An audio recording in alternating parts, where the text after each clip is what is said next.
Assalamualaikum mga sister, kumusta po kayong lahat? Nandito pala kami sa labas ngayon kasi pupunta kami ng carnival. Medyo madilim, so ito pala yung malunggay ko at napakadami ko pong mga tanglad, yung mga lemongrass. O inalagaan niya ng asawa ko habang wala ako dito. So naghihintay kami ng asawa ko. Ayan, so pumasok na pala kami dito sa carnival. Ayan. Napakakulit ang anak ko. Ito pala yung Winterland dito sa Pakistan. Ayan. Malapit lang po itong Winterland. Nag-iisang Winterland dito sa Lahore. Oo, located po ito dito sa Baria Town. Ito po yung sa loob. May carnival po na malapit po sa Winterland. Ayan. So, mga 5 minutes lang po ang biyahe pag sasakay kami ng motor. Dito pumapasok kami. Ang daming tao dito mga sister, mga araw-araw talaga lalo na pag weekend. Kasi mga sister, yung iba is nasa ibang mga city pa, pumunta lang dito um, para mamasyal. Oo. Tapos hindi kami nakapasok doon sa Winterland talaga kasi hindi kami nakapagdala ng socks. Gusto ko sanang ma-experience yung mga snow inside. Sabi ko, sa susunod na lang. Habang wala ako dito, nasa Pinas ako, yung asawa ko ay palaging pumunta dito, dinala yung anak namin, at kumuha na rin siya ng promo na ticket na golden. Oo, kaming tatlo. Kinuhaanan niya kaming tatlo. Ang ibig sabihin ng golden na ticket, mayroon na kayong ID. So, whole year po siya. Oo, whole year lang siya. Tapos, ang isang ticket is 1,000 plus rupees. So, sulit na sulit kasi 1 year. Kahit araw-araw ka pang pumunta dito, unlimited rides, unlimited pumasok sa Winterland. Pag mayroon ka talagang gano'n na ticket na golden, oo, nilagay yung mga picture namin. So, ito yung sa loob ng carnival.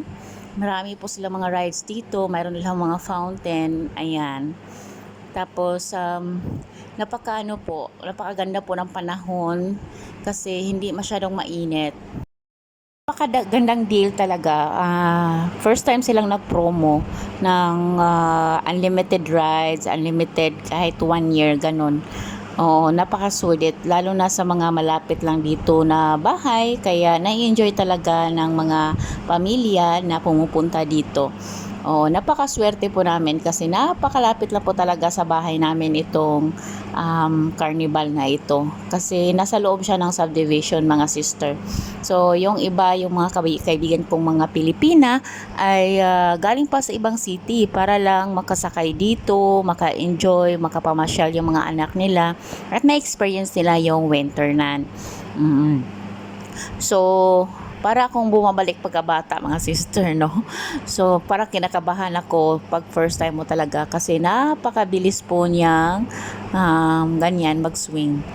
Tapos yung asawa ko is first time din niyang sumama sa amin ng mga ganito kasi dati ay tumitingin lang siya.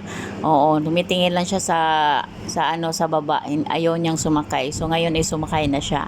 Marami ding mga rides na ini-invite niya sa amin. Tapos sabi ko ayaw ko kasi parang nahihilo ako. Hindi kasi ako mahilig sa mga rides talaga. Pati yung anak ko. Galit yung papa niya kasi daw para daw palagi na lang naka-iPad. So gusto niya is maglibang ng mga activities. Alam niyo ng mga kabataan ngayon ay palagi na lang nagsi-cellphone mga sisi. So dinala namin siya every weekend dito para naman ay makalayo siya sa mga cellphone. So sabi ko sa kanya, babalik kami mga Sunday para ma-experience namin yung Winterland. So titingnan natin kung hindi ba ako magiging busy mga sister. Ayan. Pagkatapos ay nagpicture-picture na rin kami ng anak ko. Tapos sumakay na din kami nitong kabayo-kabayo para naman ay parang bumabalik pagkabata. Oo. Kami mga malalaki na pwede naman kaming sumama na sumakay pero kailangan lang nakatayo. Hindi kami pwedeng magsakay sa kabayo para lang sa mga bata, mga sister. So dito malilibang ka talaga sa lugar na ito. So sa party po ng Pakistan, marami pong mga ganito mga sister, lalo na sa mga ibang lugar din. Ang laki-laki kaya ng Pakistan, mga sister. Pag hindi ka talaga nakatira sa village, pag nasa city ka, may enjoy talaga ng mga bata. Oo. Tapos ito, ini-experience din namin itong mga lights. Oo, para siyang nilagay talaga para magka-picture-picture yung mga tao, gagawa ng video. Yung asawa ko is parang niloloko kami ng anak ko. Sabi niya is picture daw. Kaya pala pinapaano kami. Sabi niya, lumapit kayo. Oo. Tapos, umuwi na kami mga sister kasi parang nakakapagod na. So, pumunta kami ng KFC. So, ayan, nandito kami sa KFC na naman. Ayan, hintay kami ng mga order. So, napakadaming tao. Alam niyo, ang burger dito sa Pakistan is, ano talaga, buo yung manok. Oo, tingnan niyo. Hindi katulad sa atin. Hello Filipino vlog. Today I am recording with my mom.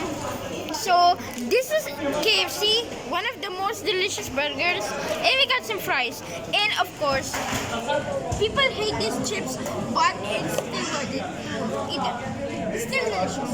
Also we got chicken wing. Yan lang po mga sister. Maraming salamat sa panonood po ninyo. Dito lang po. Allah Hafiz. Salamat.